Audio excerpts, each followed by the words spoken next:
नमस्कार, जय माँ कामाख्या। तो हमारे चैनल में हमने बहुत सारे माँ कामाख्या जी के साधना के विषय में, पूजा के विषय में हमने वीडियो दिया है, जिससे बहुत सारे लोग, नए-नए लोग माँ कामाख्या की साधना, माँ कामाख्या की पूजा, उपासना करने लगे हैं। तो उन्हीं साधक, उपासक, नए साधक के लिए एक बहुत ही खास जानकारी लेके आई हूँ इस वीडियो में। तो चलिए वीडियो को अभी शुरू करते हैं और हमसे संपर्क करने के लिए हमारा जो व्हाट्सएप नंबर है वो स्क्रीन पे हमने दिया है। लेकिन वहाँ पे आप कॉल मत कीजिए, सिर्फ व्हाट्सएप ही कीजिए, वो व्हाट्सएप नंबर ही है। और वहाँ पे आपका नाम और आप कहाँ से हो ये ज़रूर लिखिए, और आप किस समस्या के कारण हमसे संपर्क कर रहे हो वो थोड़ा-सा शॉर्ट में आप लिख के ज़रूर दीजिएगा। तो चलिए अभी वीडियो को शुरू करते हैं। तो जैसा कि हम सभी जानते हैं कि हर महीने की शुक्ल पक्ष की अष्टमी तिथि को दुर्गाष्टमी मनाया जाता है। जैसे कि जब भी नवरात्रे आते हैं यानी दुर्गा पूजा आता है, तब हम माता दुर्गा की अष्टमी और नवमी तिथि को खास पूजा करते हैं। उसी तरह दुर्गा अष्टमी हर मास यानी हर महीने आता है और वो शुक्ल पक्ष की अष्टमी तिथि को पड़ता है। लेकिन जो साधक माँ कामाख्या जी को पूजा करते हैं या फिर उपासना करते हैं, उनके लिए हर अष्टमी, हर नवमी तिथि बहुत ही महत्वपूर्ण होता है। ये कालिका पुराण में साफ-साफ उल्लेख किया गया है कि जो भी माँ कामाख्या अर्थात माँ चामुंडा, माँ काली के साधक है, उन्हें हर पक्ष यानी कृष्ण पक्ष हो या फिर शुक्ल पक्ष हो, दोनों ही पक्ष की अष्टमी और नवमी तिथि में माँ कामाख्या की, माँ चामुंडा की, माँ काली की खास पूजा, उपासना या फिर मंत्र जप करना जरूर चाहिए। तो कालिका पुराण में ये साफ-साफ उल्लेखित किया गया है कि प्रत्येक अष्टमी और नवमी तिथि के दौरान जो भी साधक माँ कामाख्या के उपासक माँ कामाख्या की पूजा करते हैं, ध्यान करते हैं, मंत्र जप करते हैं, उन्हें इसी जीवन में भोग की, मोक्ष की और मुक्ति की प्राप्ति होती है। उनके सभी शत्रु तथा रोगों का नाश होता है, साथ ही पुत्र और पौत्र की प्राप्ति होके हर मनोकामना पूर्ण होता है। कालिका पुराण अनुसार माना ये भी जाता है कि हर अष्टमी और नवमी तिथि के दौरान जो भी साधक माया बीज से माँ कामाख्या की ध्यान करता है, मंत्र जप करता है, उन्हें सर्व प्रकार की विद्या तथा सिद्धियां हासिल होता है। और माया बीज है ह्रीं, या फिर आप ह्रीम भी कह सकते हो, जो कि माता भुवनेश्वरी जी का बीज मंत्र भी कहा जाता है। हर अष्टमी और नवमी तिथि माँ कामाख्या के साधक के लिए बहुत ही खास दिन होता है। तो सुबह-सुबह यानी प्रातः काल में उठ के मल मूत्र को त्याग करके, स्नान आदि करके, उसके बाद अपना श्रृंगार करके ही माता कामाख्या के सामने उपासना करने के लिए या फिर साधना करने के लिए हमें बैठना चाहिए, यानी एक साधक को बैठना चाहिए। कहा जाता है कि जो भी शक्ति की साधना करते हैं या फिर उपासना करते हैं, उन्हें देवी के समक्ष लाल वस्त्र पहन के ही बैठना चाहिए, साथ ही लाल आसन का उपयोग करना चाहिए। देवी माँ को पसंद है लाल गुड़हल का फूल, ये मैंने बहुत बार अपने वीडियोस में कहा है। लेकिन अगर लाल गुड़हल का फूल इस समय क्योंकि अभी ठंड का मौसम चल रहा है तो मिलना अगर पॉसिबल नहीं है, तो माता को आप कमल का फूल या फिर गुलाब का फूल या फिर कनेर का फूल या फिर नीला जो अपराजिता होता है वो भी आप समर्पित कर सकते हो।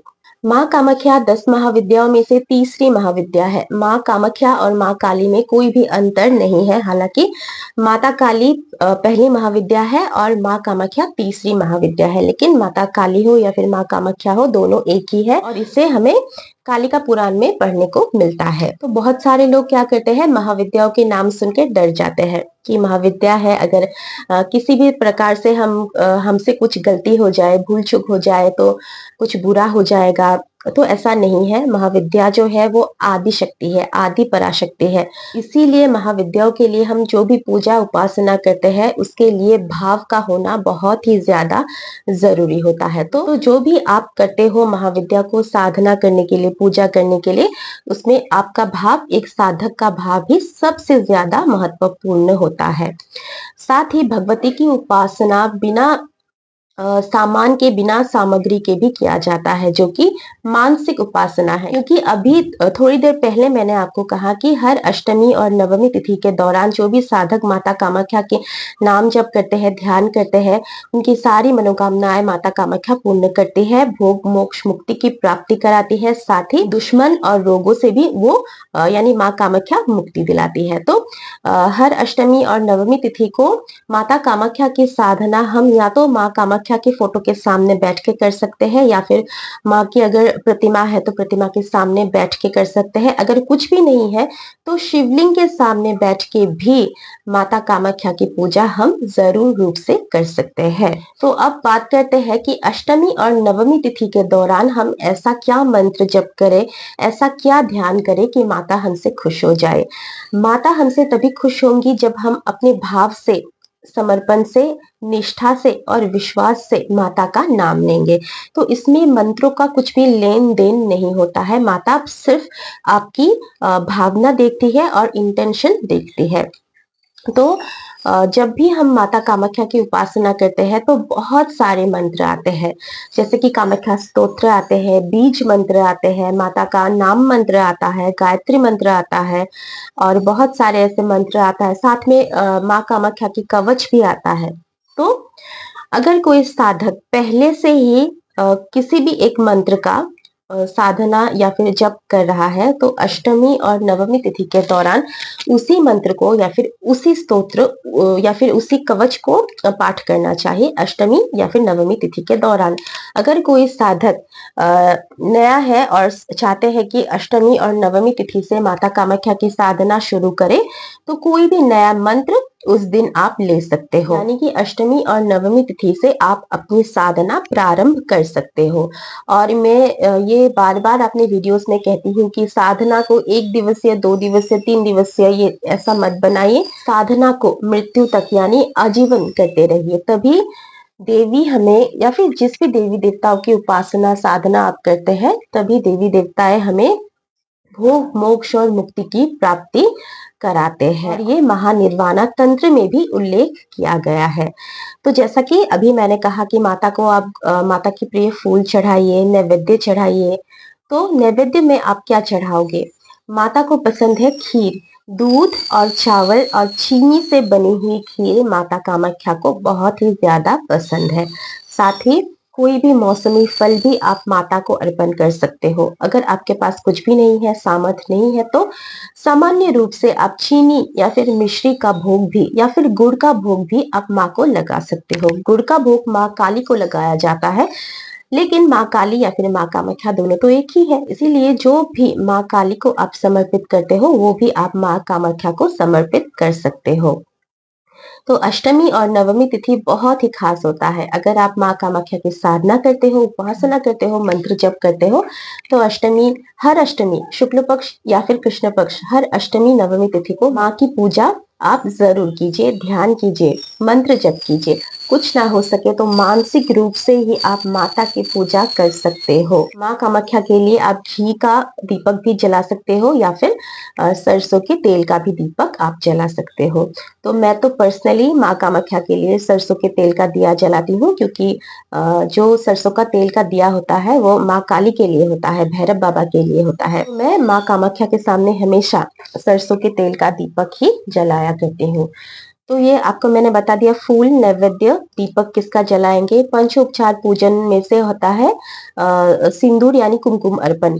तो आप माता को लाल सिंदूर जरूर अर्पण कीजिए। साथ ही माता को उस दिन यानी अष्टमी नवमी तिथि के दौरान आप माता को श्रृंगार का सामग्री भी जरूर चढ़ा सकते हो, जैसे कि बिंदी हो गया, चूड़ी हो गया, लाल साड़ी हो गया। बाद में आप इसे खुद भी इस्तेमाल कर सकते हो, या फिर किसी भी ब्राह्मण को आप ये दान कर सकते हो। साथ में और एक बात बताना चाहूंगी कि जो कालिका पुराण है वहां पे उल्लेख किया गया है कि अष्टमी और नवमी तिथि में अगर कामाख्या क्षेत्र में जाके साधना ध्यान आदि किया जाए तो उससे ज्यादा फल मिलता है। लेकिन अगर ऐसा हो नहीं पाता है, आना संभव नहीं होता है, तब आप शिवलिंग के सामने भी बैठ के ये साधना और या फिर अपने घर में बैठ के माता की किसी भी फोटो, किसी भी मूर्ति के सामने बैठ के आप ये साधना यानी ध्यान अष्टमी नवमी का खास अनुष्ठान कर सकते हो। अगर आप इस खास अवसर में हवन करना चाहते हो तो नवमी के दौरान हवन करना चाहिए। हवन सामग्री में आप जो भी समर्पण करना चाहते हो कर सकते हो, लेकिन माता कामाख्या को पीली सरसों बहुत पसंद है। पीली सरसों से आप आहुतियां दे सकते हो। तो बाकी आप नए से क्या मंत्र जप करोगे ये तो इस वीडियो में नहीं बताऊंगी, क्योंकि इस बारे में मैंने बहुत सारे वीडियोस बनाए हुए हैं, चैनल पे अपलोडेड है, आप लोग देख लेना। बस यही जानकारी आपको देना था कि हर अष्टमी, हर नवमी तिथि को माता की खास पूजा आराधना जरूर करना चाहिए। इससे क्या क्या लाभ होता है मैंने वीडियो में बता दिया। तो चलिए अभी इस वीडियो से विदा लेते हैं, मिलते हैं अगले वीडियो में। धन्यवाद।